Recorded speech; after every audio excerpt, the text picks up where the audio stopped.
Hi, I'm Miesha Cupcake Tate, and I'm really excited to be bringing my new baking series to you. It's all about healthy and happy. Everybody always asks me, Miesha, what would you do if you weren't a fighter? Well, I'm no longer a fighter, and I've always said my entire career I would want to be a baker.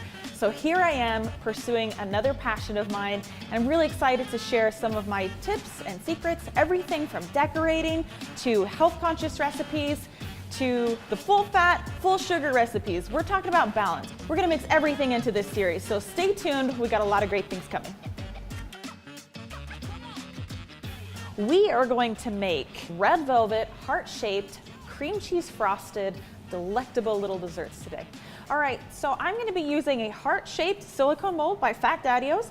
They're gonna come out shaped just like this. Very adorable, very festive. So I'm doing a semi-homemade today. This is for when you're really in a hurry and you want your dry ingredients pre-mixed. Here I have my boxed red velvet dry ingredients. It's okay to buy the cake mix from the store. I do it all the time. Sometimes I just don't have the time to make everything from scratch. So I'm gonna add my eggs, my water, and my oil. Now be careful not to overmix your cake batter. If you overmix your cake batter, you're going to be really flat and dense, but not in a good way. So we definitely don't want to overmix our cake batter. Whenever I'm using a boxed cake mix, I like to spruce it up in some way or another and make it a little bit more homemade. So I have these instant coffee grounds here. You can use espresso powder as well. And I'm actually going to just drop a little sprinkle of those before I pour the cake batter in there.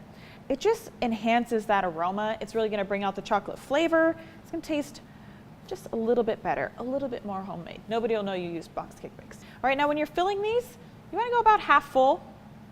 What's amazing about these silicone pans is there's no pan prep work. These are gonna pop out just fine. You don't need to spray any kind of non-stick cooking spray. All right, if you spill a little on the tray, don't worry. Manual cleanup works just fine. I'm gonna stick these in the oven and we'll be back in just a minute. All right, now we have our hearts. They've been cooled. I stuck these in the fridge for about 15 minutes. Don't try to take these out when they're hot. They will fall apart on you. But as you see, the removal is pretty easy once they've cooled down. All right, now I'm gonna move to the assembly. I'm gonna half these hearts. And really, you can make it whatever size that you want. All right, and now that I have these done, I'm gonna take my cream cheese frosting and I'm going to put little dabs of frosting. Now feel free to make this as many or as few layers as you like. I like the way that 3 layers looks, but it's not too high where I'm worried about it falling over. Especially if you're transporting these, maybe not more than 3 layers. And for the finishing touch, I just kind of sliced a couple pieces of strawberry, and I'm just gonna garnish it. Now we have something going. All right, now my favorite part, always, besides decorating, is tasting. So I'm gonna try this. Quality assurance. You gotta taste it before you give it to anybody else. Delicious.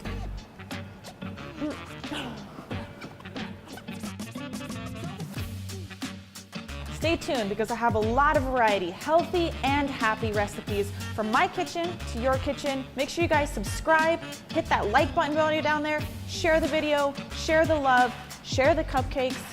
Well, I'm not gonna be sharing this one. You guys have to get your own.